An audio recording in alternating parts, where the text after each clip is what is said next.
Swinging a high drive into center field. Hits at the wall. It is gone!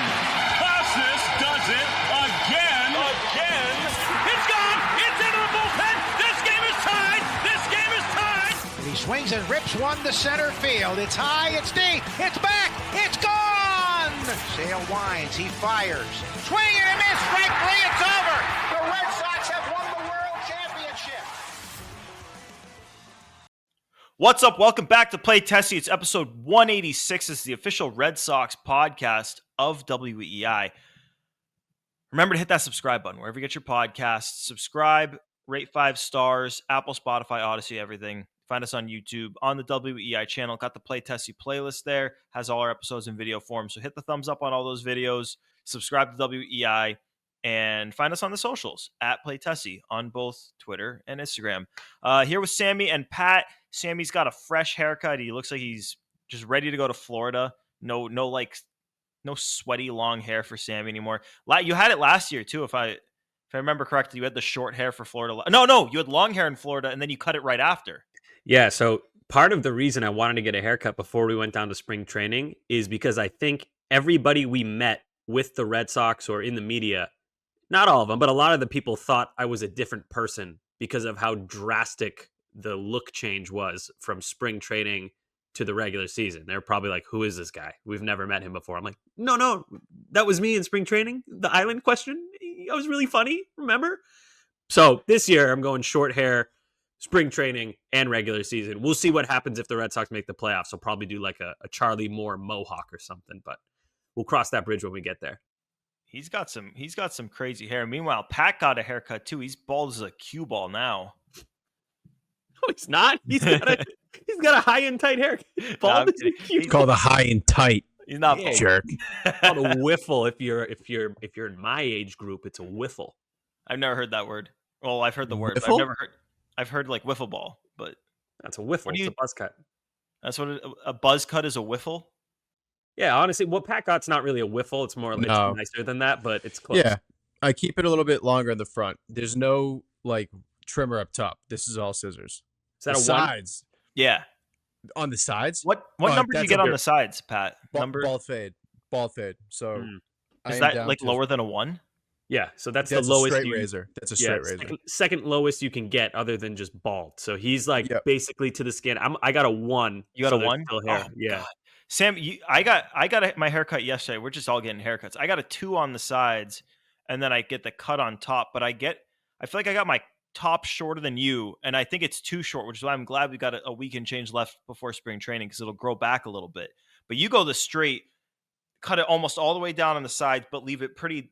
Like you've got like a big strand of hair going over your forehead right now because your top is still pretty long.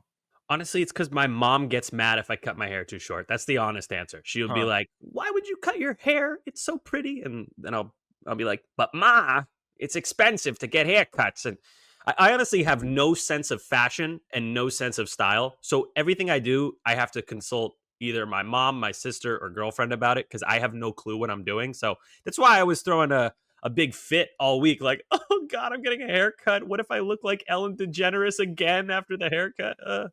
I always look like Ellen. Wait, I just lost my train of thought. Oh yeah, when did you get your last haircut? Was it literally the one like after spring training, or do you get 2 a year? I think I got one before my friend's wedding in April or May. So then it would be the year. Yeah, I mean, I Unless get you got one 2 back to back.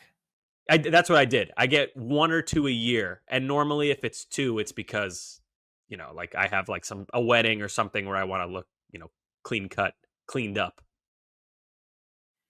All right, shall we talk some Sox? I mean, we got a few things to get into today. Like, I want to talk about the Devers thing. We talk some Garrett Cole, talk some second base, but I don't know.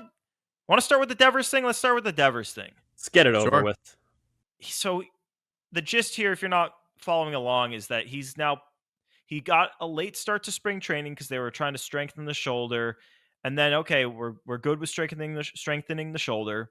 It's now we're taking ground balls. He's taking third base. He's fielding fine. He's swinging bats and he's doing everything. And it's like, all right, we're gonna debut in the spring. I forget the first date, and then that felt he said I want to, or what they'll tell you is that Devers said he wanted to take more at bats in the backfields, so they pushed it back like 4 or 5 days. Does that?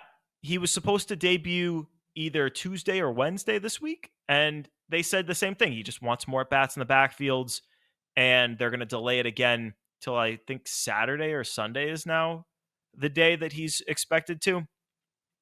But Saturday, Joe says, I don't know. Tell me that I'm being crazy for thinking that there's something a little bit fishy here about this. I'm not. I don't want to tell you like that. I'm going to speculate as to what, because it could be any number of things. But to me, like, yeah, it's a little bit weird that Devers doesn't want to get into practice games. Like, these games are there so that you can work on things.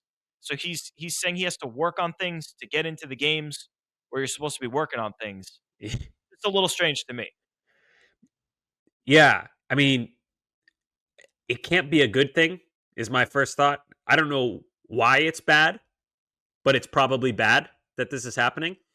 The severity of it is up in the air. It could be nothing. We could forget about this in 3 weeks, and who cares?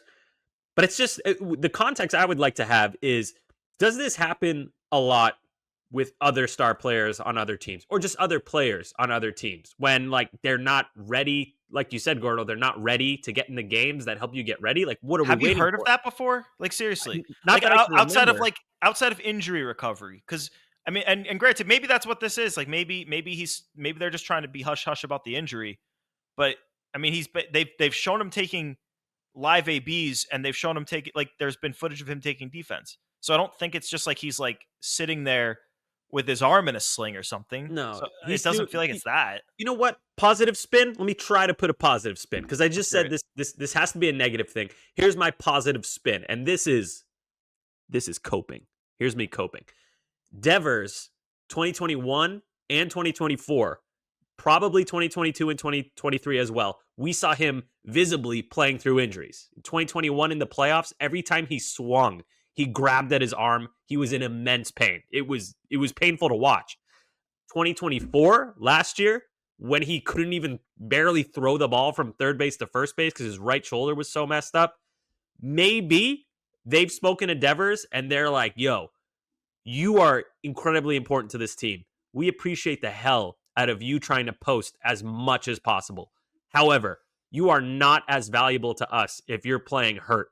We realize you can play hurt and you could still be productive, but we need you at your best. We need you healthy, ready to go as many games as possible. So if you're not 100%, don't get in those spring training games yet. Wait on it. You're Rafael Devers. You probably don't need as much time to get up to speed as the other guys do. So let's be cautious. That's my positive. But even is that positive? Because even in your positive cope, you're like, he's still too hurt to play the game. No, but they're telling him to be cautious. Like, he's turning over a new leaf. He's like, I'm not going to play through this. If I got to wait a little bit, I got to wait a little bit, because I'm going to be like healthy. He'll still play opening day.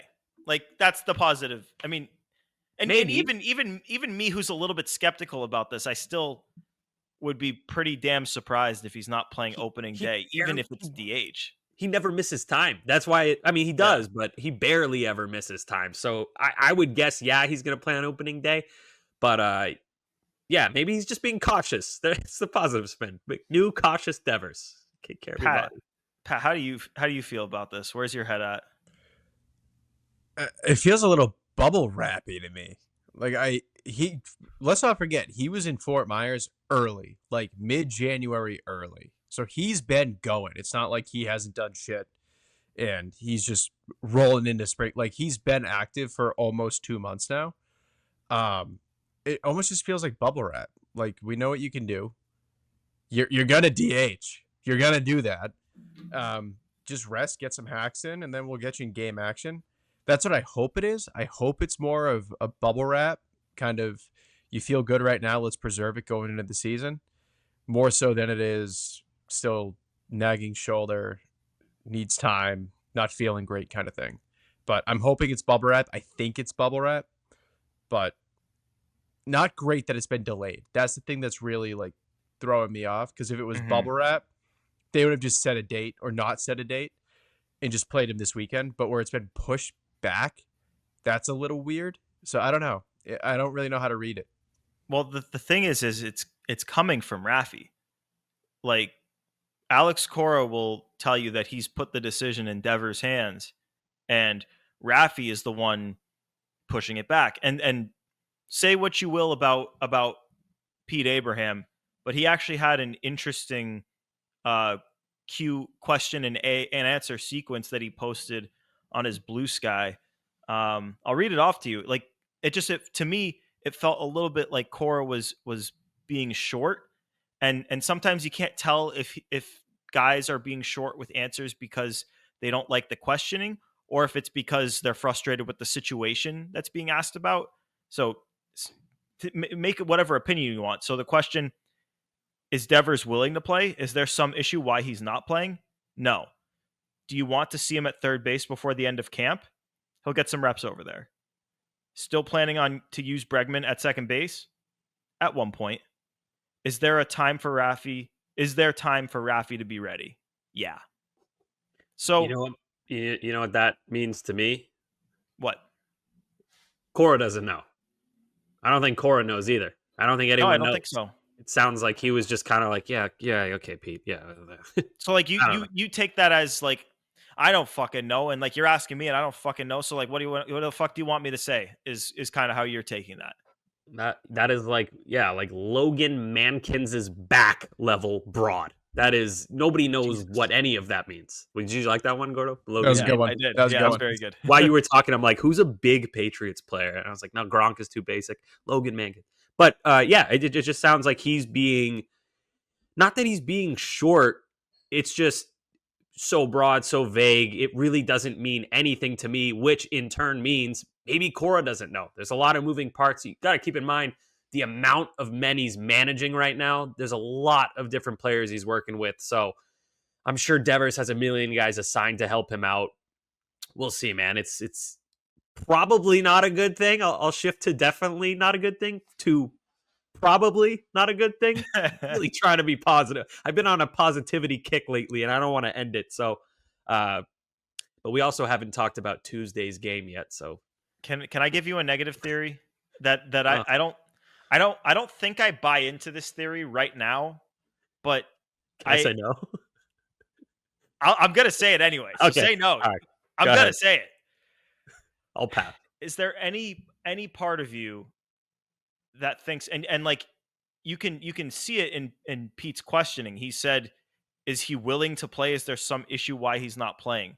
Like, is it possible that this has something to do with the is he a third baseman? Is he a DH drama? Where it's like, what, you're gonna try to move me off third base? Well, then I'm gonna fucking take my sweet ass time and go about this at my pace, and I'm gonna do what I want, and you're gonna let me do what I want. Like, is there any part of you guys that thinks that this could all sort of be connected with this third base quote unquote drama that a lot of people, most people that are in the know on this and us have been saying to downplay, but the truth is it hasn't been resolved and everyone's sort of quiet on it. And the longer it goes on, the more I want to say that, like, all right, it's getting weird and maybe it actually is a problem. Is there a possibility that it's all connected?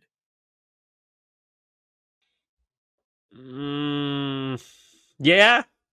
I mean, there is a possibility. I really hope not. Because my that would be biggest bad. fear. Can I tell you my biggest fear? Yeah. My biggest fear is the general Red Sox fan base kind of turning on Raffy.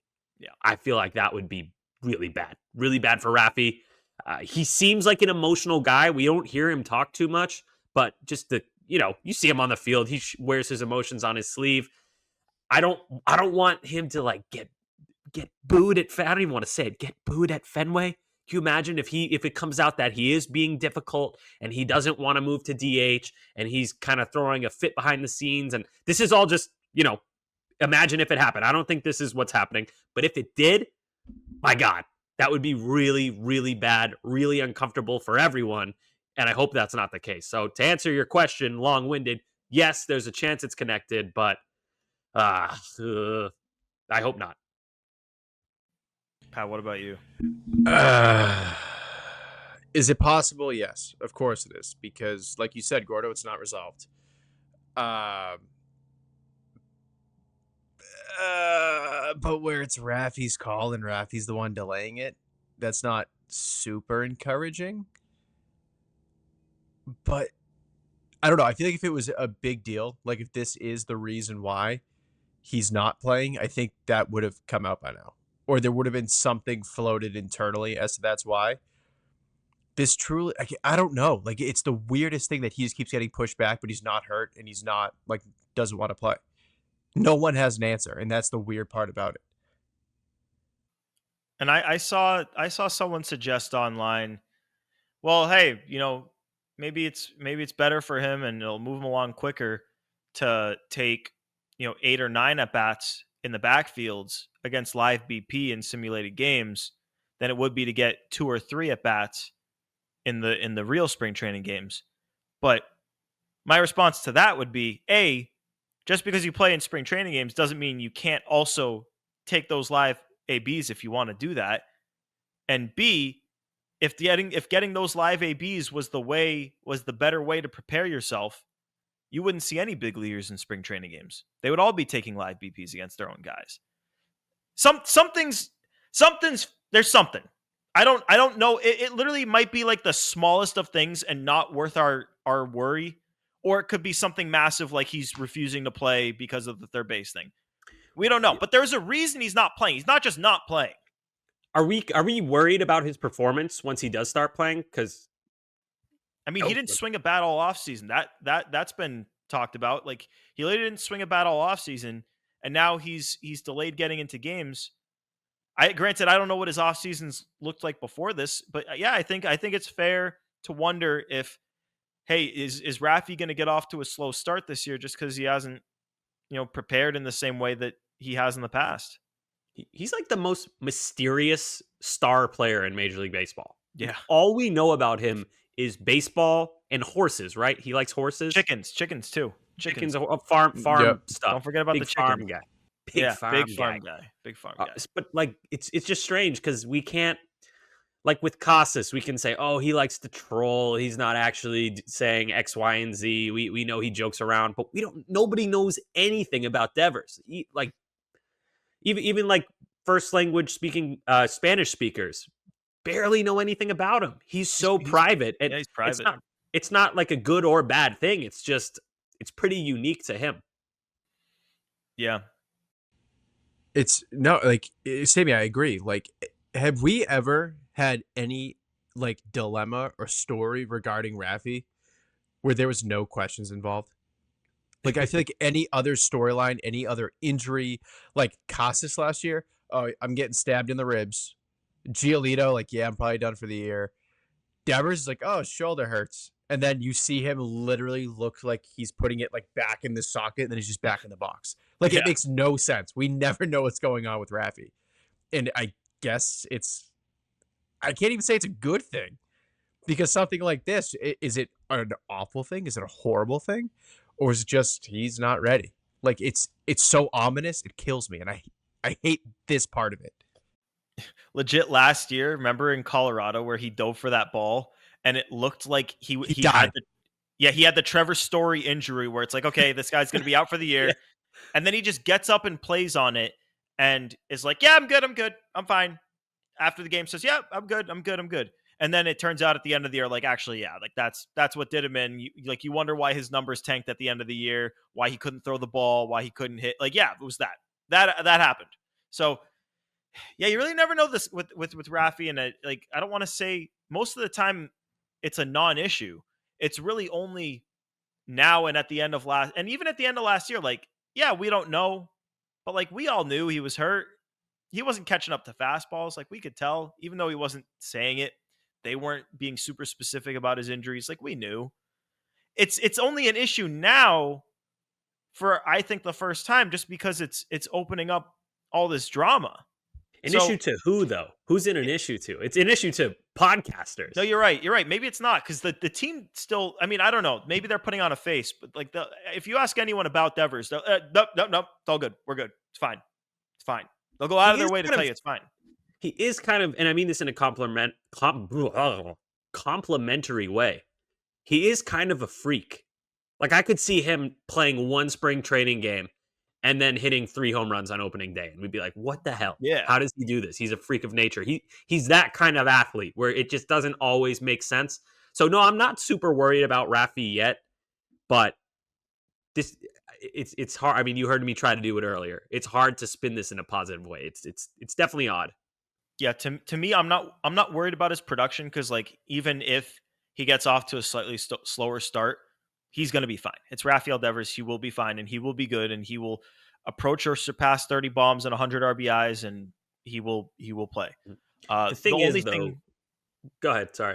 I was just going to say the only thing that worries me is this potential drama. And I know, like, again, like we've told you in the past to like downplay it, but to me, the fact that it's been on people's radars for as long as it has, and we haven't gotten a solution, and Alex Bregman hasn't played any second base yet, and we can talk about the second base situation next, but Alex Bregman hasn't played any second base besides like one day, and you haven't heard Devers say that he'll DH yet. So like we don't know where this is going yet. So that worries me a little bit. And him not playing in the games, the thought of it potentially connecting to that has me worried. I'll say it probably doesn't connect to that, but the thought that it could, yeah, it does have me a little bit on edge. Agree. Shall we talk some second base then? Yeah, let's go to second base. Did you find it interesting that in Tuesday's spring training game, Story was going to get the start at short. He didn't end up playing because he had the back thing, but Cora says he's going to be fine. Should play in the game if you're listening on drop day today, and if not, like soon. So Meyer started there instead. But at second base, who was his double play partner going to be? It wasn't Vaughn Grissom. It wasn't David Hamilton. It was Kristian Campbell, who had been playing a lot of left field lately. And you were seeing a lot more Vaughn Grissom at second base. You were seeing a lot of David Hamilton. It looked like it was maybe going to be one of those guys unless they went the Bregman route. But now you got Campbell starting there. And like, oh, if Grissom and Hamilton didn't play, then it's like, all right, then they're just staggering the games or whatever. But Campbell started at second base, was going to get the reps with Story. And then into the game later came Vaughn Grissom off the bench. Into the game later came David Hamilton off the bench. So I found that interesting. Campbell has, I don't want to say heated up because it's been a lot of singles, but he's looking a little bit more comfortable at the plate. And part of me wonders, because it did look like he fell behind in that race. Part of me wonders if maybe he's catching back up to the front because Vaughn Grissom hasn't played very well. And maybe David Hamilton could be better suited in a little bit more of a utility / backup shortstop / pinch runner role. Mm-hmm. I don't know.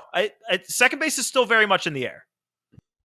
Yeah, I think the thing with Kristian Campbell is the Red Sox internally, they love the kid. They really like him. They love the ascension he had in 2024 from low minors to close to major leagues. I know he only played a few games in AAA, but sheesh, crazy. Minor league player of the year. So I think he's going to get the benefit of the doubt in spring training. He's going to get these second and third chances. He hasn't looked good. It's no secret. He struggled in spring training, and you can do with that what you will. But it's pretty much as simple as that to me. They like him a lot. They're going to give him the chances he needs to win the spot. And if he wins it, I'm sure they'll be thrilled. If he doesn't, I'm sure he'll be in Major League Baseball in no time. So I like it. To me, it's kind of like a show of maybe not respect, but a show of faith by the Red Sox to Kristian Campbell to keep running him out there at second base. Pat, where are you at with second base right now?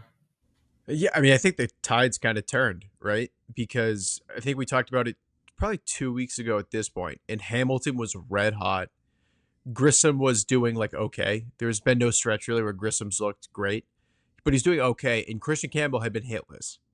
So that was kind of the order that we all kind of agreed on as the likelihood of the starting second baseman. Since that point, Campbell's looking better at the plate. He's playing left. He's playing second. Hamilton's cooled off big time. Not concerningly big time, but big enough where it's not like he's the runaway right now. And Grissom still does not look remotely close to an everyday second baseman. He doesn't. He's not really hitting. He's still he doesn't make errors. It just doesn't look smooth over there, if that makes sense. He doesn't look like it's comfortable Though out there. improved, but I agree. Though improved, Still, agree. still not. Yep. Yeah, still not. He's Yep. not close nowhere close defensively to David Hamilton at second base. Yep. Agreed. It was like scary last year. It's not scary this year. It just doesn't look natural yet. Yeah. And yeah, I don't think Campbell was ever really ruled out of the second base opening day job. He was far behind at one point, but I don't think the door has ever closed on that. And now that he's starting to hit a little bit, the other two guys have cooled off or not got going, I should say. He's right back in the thick of it. And like Sammy said, they love him. Everyone in the organization raves about him. Yep. He performed at every level last year. He played a little bit of left, center, short, second. He can be whatever. And I'd even go a step further and say, if he doesn't make the team at second base, he's going to make the team as an outfielder if Willier starts on the IL. And then once he's back, go to second base. I really do think the second base thing is going to end up, because I mean they've shown minimal patterns, so you do kind of have to go based off of what have you shown me lately. It almost feels like, yeah, they're keeping tabs and like there's a hierarchy, there's a battle going on, but it really almost feels like whoever plays the best in the last week of spring training is going to end up winning that job. Like someone is going to have to take that job. And I still will not rule out Bregman playing second base on opening day, because the thing that doesn't get talked about enough is like, because everyone talks about the second base battle with those three guys and Bregman's probably playing third. If it shakes out that way, Masa Yoshida does not have a spot, right? Like if Bregman is not playing second base, one of Yoshida or Devers has to open the season on the injured list. You cannot roster both of those guys unless one of them can and will be playing the field. Yeah. Well, and this goes back to our conversation. That's why I was saying like Red Sox have to get rid of Yoshida at all costs if he's not going to play the outfield. Now, Cora has said since then that he will play the outfield, so I'm all the way back in on the Yoshida train. But yeah, it's a little bit not a roster crunch, but just a weird finagling with guys' health up in the air. But the good thing is, like we've said before, this is too much talent rather than not enough talent. So fitting these guys in one way or another, the Red Sox are going to have a very strong starting lineup. Yeah, you'll have big league players. Mm-hmm. It's tough too because Moss has looked pretty good, which I don't think many people anticipated coming in. He's putting the bat on the ball. His first game of the spring, he hit what? He was 2 for 3 with 2 doubles or 3 for 4. Like it. He's smoked that ground rule double to right field. Yeah, like I love his swing. When he's on, like when he's off, you can see it in his swing. It doesn't look good, but when he's cooking, it's so smooth. And the thing he does with his hand, where he like sticks it out like a ballerina after he swings, love it. Yeah, woo, swoosh. That would be a good silhouette T-shirt, shoe, something. Did you see that Baseball Savant now has like? You can see the percentage of the time that a player pulls the ball in the air. And so you also can see the percentage of the time that the guy pulls the ball on the ground. Masa Yoshida is going to lead the league. even when he's good, he is leading the league in groundouts to second base. I got a trivia question. Ready for this trivia question? What was Yoshida? 2023, his rookie year. He was second in Major League Baseball in groundouts to second base. Can you tell me who was first? Juan Soto. Juan Soto. Oh. No, it's Soto. It was Soto. I remember Isn't that stat. Bizarre?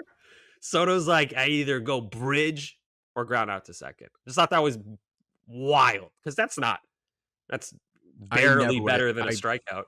I never would have got that. No shot. Yeah. Well, hey, bizarre. remember Adam Jones, the Orioles Adam Jones, when the Sox first signed Yoshida, and they were teammates in Japan, so people asked Adam Jones about him, and he's like, yeah, that dude's the Japanese Juan Soto.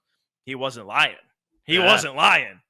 They didn't ask a follow-up. What do you mean by that? No follow-up. He grounds out to second all the time. No, but I think people believe I don't like Yoshida. I think he's good, man. I'm all in on him making the roster. I think he's going to bounce back. It's just a matter of fitting him in. So Cora's got his work cut out for him, which is funny because we've been saying how tough his job has been for the last, however many years. And Hard in a now, different way. Yeah.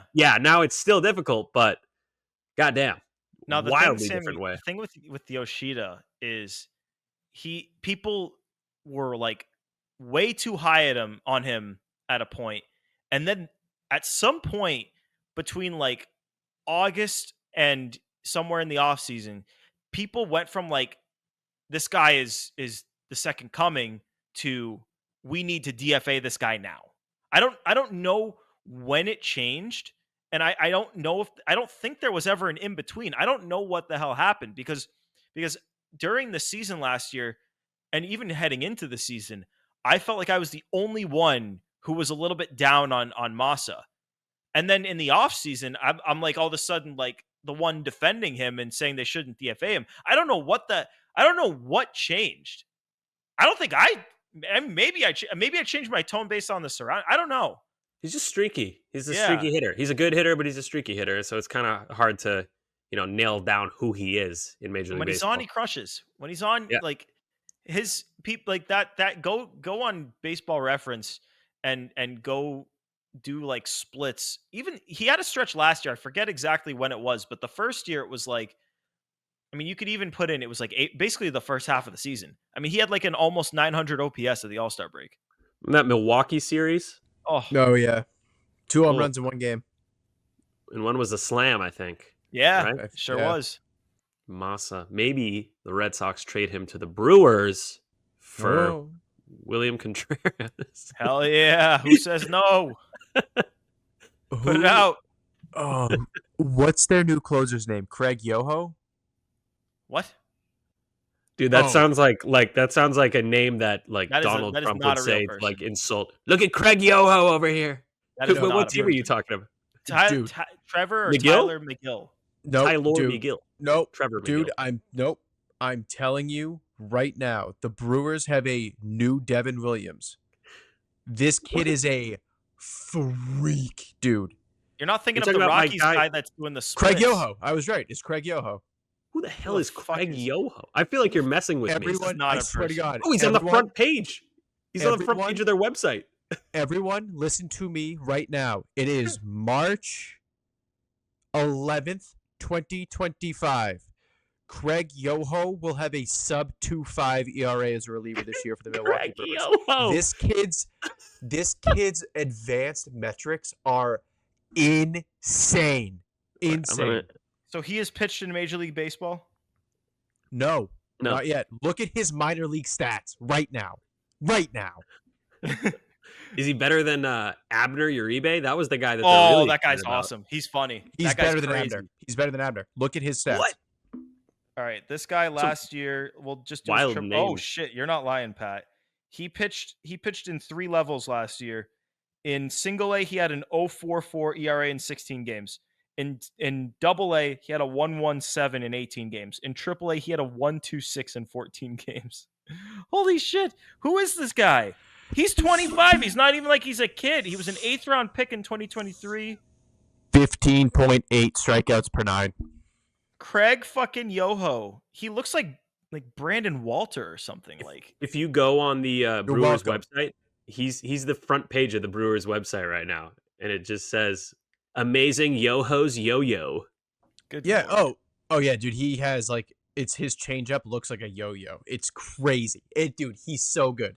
Spring this year, 6 innings, 1 hit, 1 walk, 10 strikeouts. Wow. There you go.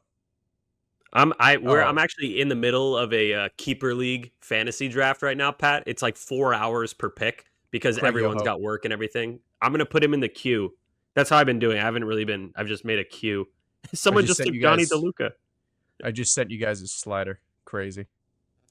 Yeah, apparently his anyway. changeup is his pitch. Wow, Craig Yep. Yoho. How did we get onto Craig Yoho from I Yoshida? brought him up. Well, what? How did we do that? Oh, because you said, is it because he hit the homers in Milwaukee? Yeah, for Craig Yoho. Trade him to Milwaukee for Craig Yoho. Oh, That's what it trade. was. Yes, that's how it was. Yeah, Sammy, you said All right. trade him to Milwaukee. All right, Pat, I I got Yoho in my queue behind Chris Bubich. So All right, cool. I sent you guys a great video of his slider, but we'll get to that later. Yo-ho. I'm gonna have to look I into thought this you were because lying. I was putting McGill on all my fantasy like draft lists or whatever, but now I might have to do Craig Yoho. Shit, this Telling year's you. Mason Yoho. Miller. He's gonna be crazy. Telling you. Oh yeah, that looks nasty. Should we? I know we've got the listener question of the week, but I think we should talk Garrett Cole first. I mean, I'd rather just talk more Yoho. Who's Just going to stay be on better? Yo. Just tell me this, Sammy. Who will be better this year? Garrett Cole or Craig Yoho? Yoho would have to be pretty terrible to be worse than a guy who's not going to play. So What would his ERA have to be for you to say that Garrett Cole was better this year than Craig Yoho? in the fives. If you're a 4, you're like, What if it's like a 4.9? A 4.9. Would you rather have the 4.9 or are you taking the guy who's literally not pitching? I think that needs a little context because I would be like, hey, is it a 4.9 where you had some moments, but he would have to be really bad, really, really bad to be worse than Garrett Cole this year. We are going to have the same WAR as Garrett Cole. Oh yeah, baby. Put it on a fucking picture frame quote card. I don't know. But yeah, you're right. So the reliever ERAs are fucked up because he could literally have 2 bad outings and the rest of them are incredible and his ERA would be in the 4s. And it's like, oh, this guy was pretty mediocre. But actually dude 40 out of 42 and save chances and he's great. Pat's just inundating us with Yoho highlights in our chat right now. Dude. I can't believe you introduced me to this guy, Pat. Pat's so happy about You're Yoho. welcome. He's like, dude, yeah, you're welcome. I'm the Yoho You're guy. welcome. You're the Yoho guy. I swear I thought you were fucking with us. Why No. did you not get up there last year? Like the Brewers were in the playoff chase. He could have helped them in the postseason. The guy doesn't let up runs. They had Devin Williams at home. That's why they traded Devin Williams. Dude, he's that good. He's that good. All right, now we can talk about Garrett Cole. I just needed all a right, little fine. Fine. We can get back to the Red Sox. So Garrett Cole's out for the year. Yeah. Yeah, that sucks. I'm not even kidding. That actually sucks. No. This really does suck because this is 4 less guaranteed home runs for Rafael Devers. That's kind of where I'm at too, Pat. Yes, the Yankees will probably end up with fewer wins during the year because of this, but the Red Sox also will probably end up with fewer wins because of this. Because if they were going to face Cole 3 times, that's 3 wins right there. Now it's like whoever they're facing, they'll probably win 2 out of 3. So it's probably if you had the Sox at 89 wins heading into the year, you probably should take it down to 88. That is rough. My actual take on this is I like when the Yankees are good. I want the Yankees to be good because it makes it more interesting because I want the Red Sox I want their hopes to be super high and then I want the Red Sox to crush them, just destroy their dreams. And you can't really have dreams to destroy when you suck. And right now, the Yankees, they might suck. Their fans are very down right now. I mean, I would be too. Imagine losing Juan Soto and now Garrett Cole and maybe Stanton, your best playoff performer. If you even get there, he's got 2 broken elbows because he got hit by a piano or whatever story we're making up. 2 pianos, actually, Sammy. But really, no. I obviously I hate the Yankees, but I like it more when they're good. I loved watching the World Series this year because I had a team to root for, the team playing against the Yankees. And, I don't love the Dodgers, but I was the most diehard Dodgers fan ever for a week and a half. So I hope Garrett Cole has a speedy recovery. We obviously, jokes aside, we would never wish injuries on anyone, even Garrett Cole. Cole. Get well soon, Garrett Cole, so Raffy can continue making you his son. Yeah, it's interesting to look at the Yankees last year to this year because you lose Soto, you lose Cole. I saw someone saying, I forget who reported this, and I forget if it was even a report or a theory, so forgive me for that, but I saw someone say that the reason they were so hell-bent on signing Fried is because they knew that Cole's elbow was a ticking time bomb, and to be fair, I don't think that's crazy. Garrett Cole, I don't have the actual stat in front of me, but he was the guy who threw the most 95-mile-an-hour fastballs without getting Tommy John surgery. He was the anomaly. He was the only one who threw that hard for anywhere close to that long and didn't need Tommy John. And then when you factor in the fact that his elbow practically blew out last year, he narrowly avoided Tommy John. When guys do that, they almost always end up getting it afterward. So it was going to happen. So maybe they signed Max Fried with the idea of, Cole may blow out, so we need someone in case that happens.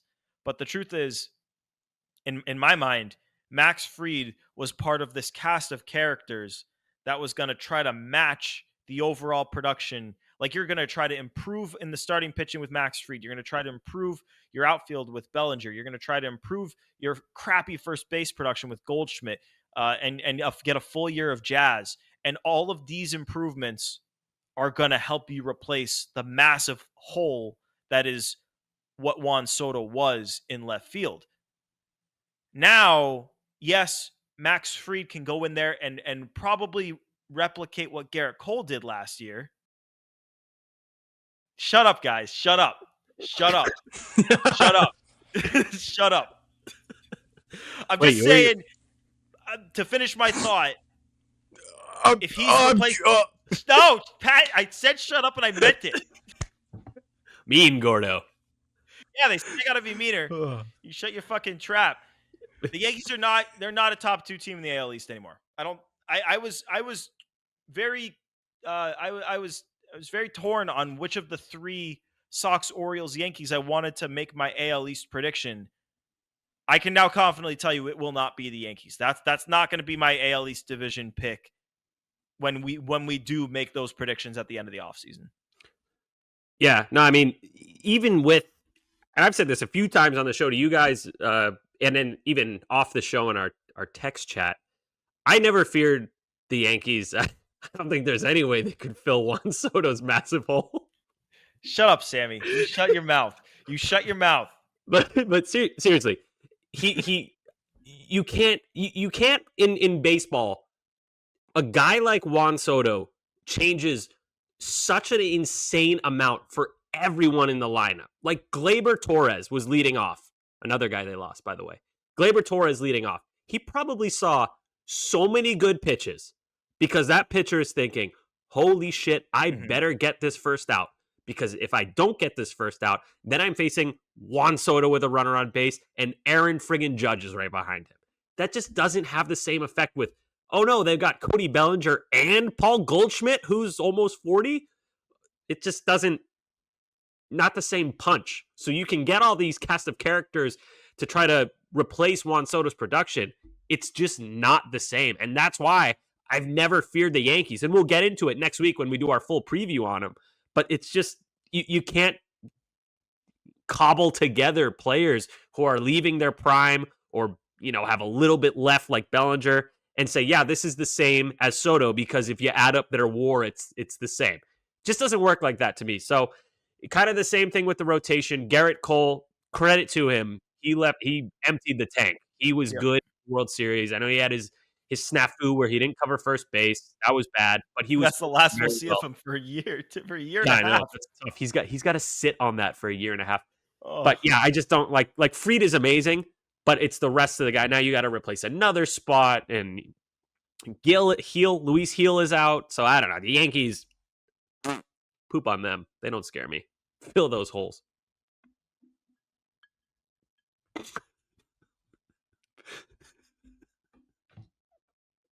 Who wants to talk next? We have a DM of the week. Wait, before we get to DM of the week, I'll read the division odds. Who do you guys think is on FanDuel the AL East favorite? Baltimore. Yeah. No. I mean, it's still the Yankees. It can't be. If it's the Yankees, then I'm never listening to another thing FanDuel says. Are these updated for sure? Yeah, I mean, they're fast. Oh God, they're very fast. Very quick to update. Let's hear. Yankees are favored at plus 165. Red Sox and Orioles are both plus 270. What are the Yankees then? I was laughing. Yankees are plus 165. Red Sox and Orioles plus 270. Rays plus 700. Blue Jays plus 1,000.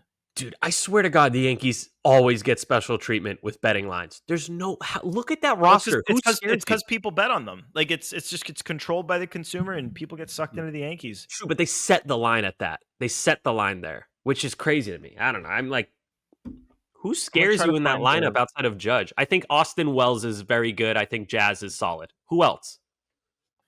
I mean, we'll get into that when we do the Yankees preview next week. We'll get into way more of them. But yeah, I wouldn't take that plus 165. I wouldn't. Fade. Pat, DM of the week.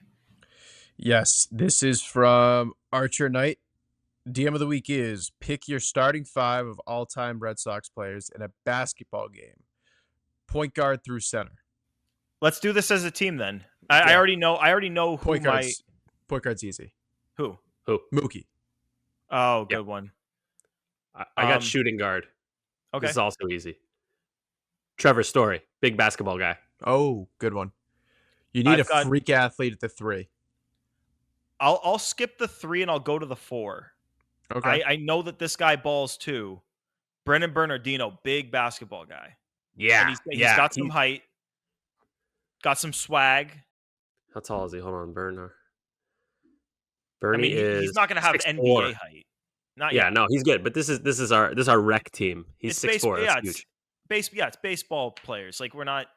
Who is like the? You need a 3 and a 5. How tall was? Oh, Vaughn? dude. Doug Fister is so tall. I was thinking about Fister. But is he strong enough? Fair. I'm trying to think of like a tall, beefy guy the Red Sox have had. Like Chris obviously Martin? Ortiz.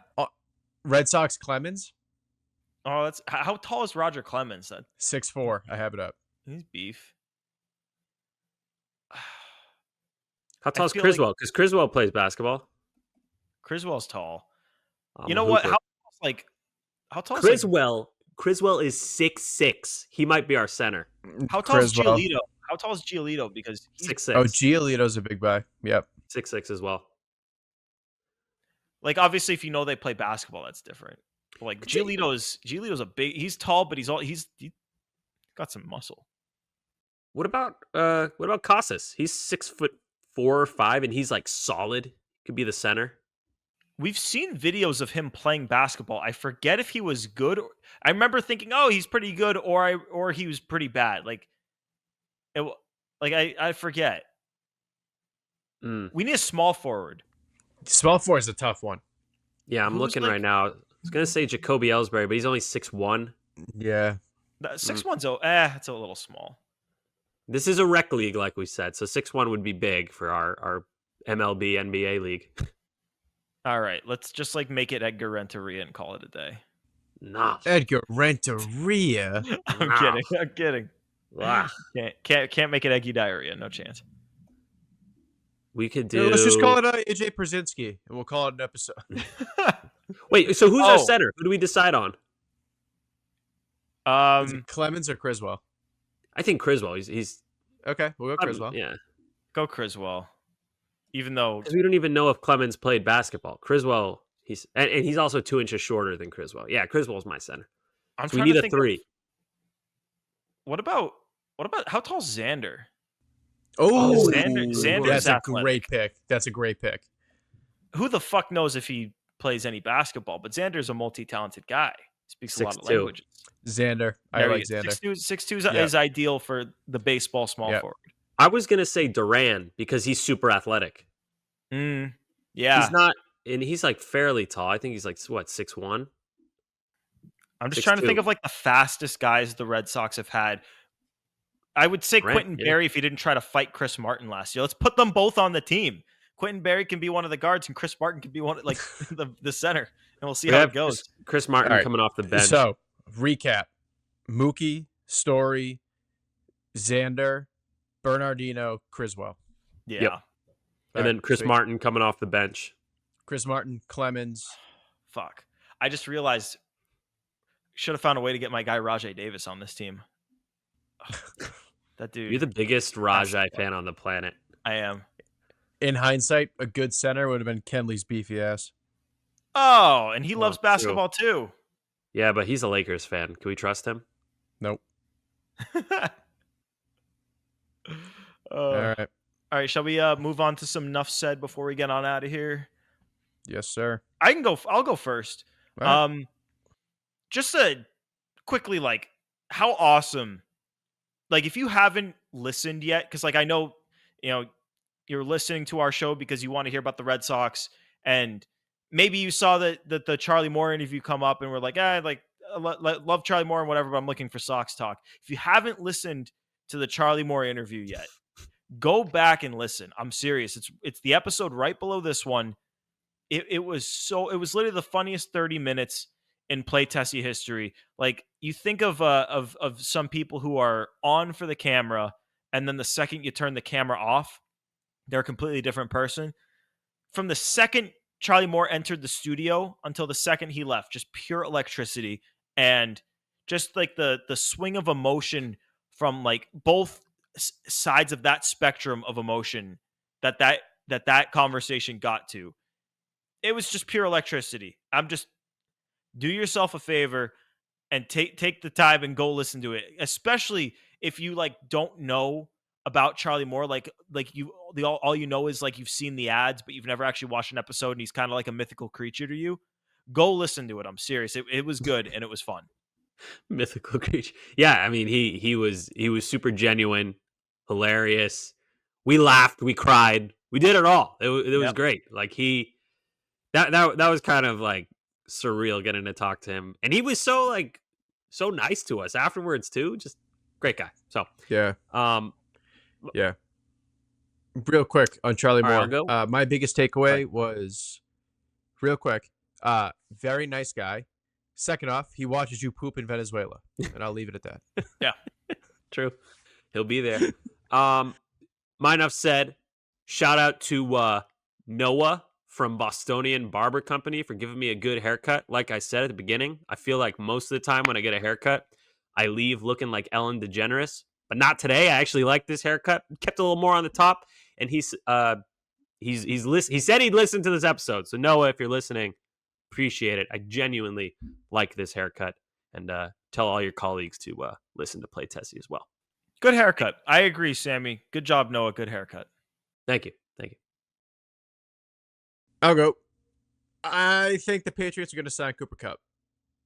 Yeah, I do. You just jinxed it though, Pat. I think so too, but you just jinxed it. You put it out in the stratosphere. I don't know. No. You're the first person to do that, Pat. You've jinxed it. No, because the night before free agency, I predicted they were going to sign Milton Williams and Carlton Davis. So I don't think I'm jinxing anything. That being said, he's going to likely get released tomorrow. If the Pats are desperate, like they seem to be, they're willing apparently to give Chris Godwin an absolute treasure chest, apparently. Yeah. They'll be willing to outbid. And mind you, worth noting, Cooper Kupp's best friend from college, Kendrick Bourne. Yep. So, guy in the room. And then I believe Thomas Brown, who is the passing game coordinator now, was also in LA with Cooper Kupp. So, worth noting. Well, did you also see the report from Patriots reporter Andrew Callahan that Kupp is curious about the Pats? Yeah, like that's a leg up right there. What a term! I hope so. He's curious. He's like, yeah. Well, he's like, oh, I wonder about those Patriots, and then like his friend tells the media, and it's like breaking news: Cooper Kupp curious about the Patriots. Yeah, who is that Pat the Patriot? In which state is New England in? Which state is it? Interesting. I'm curious. That would be a complete 360 to go from LA to New England. Yeah. Just weather-wise. Yeah. It's a massive upgrade. Yeah, but no, I feel good. I like the idea. I like the idea, Pat, because it's not going to be like a long-term commitment or anything. Like, obviously, you want that guy to put next to Drake May, but you can't force it. So get a guy who you know if he's on the field, he's going to be good for you, and take another shot at it next year. Or if you draft Travis Hunter, then that's your guy, and you can kind of ease him into that role. But yeah, I like the fit. I hope he gets released, and I hope the Pats sign him. Yeah. Anything else? Anything else before we get on out of here? Nope, just Sox. Sox, baby. Sox. Oh, I'm going to a spring breakout game. I'm going to Seattle versus Cleveland. Spring breakout game in Arizona. Wow, that is very cool. I'll be there. Very cool. I also just realized that we're like really stupid because we just made the starting five and we didn't take the brother of Klay Thompson that's literally hitting homers every single day for the Red Sox to put he doesn't in there. count. He hasn't played for them yet. The spring training doesn't count. That's fair. That's fair. True. Okay. Yep. Yeah, we're smart. I agree. Yeah, we did that on purpose. Appreciate you guys tuning in to episode 186 of Play Tessie. Remember, rate 5 stars and subscribe wherever you're getting your podcasts. Yeah, Odyssey app, Spotify, Apple, 5 stars and subscribe. Find us on YouTube. We're on the WEI page. You can find the Play Tessie podcast or the playlist there. It's got all of our videos. You can rate or hit the thumbs up and subscribe to WEI.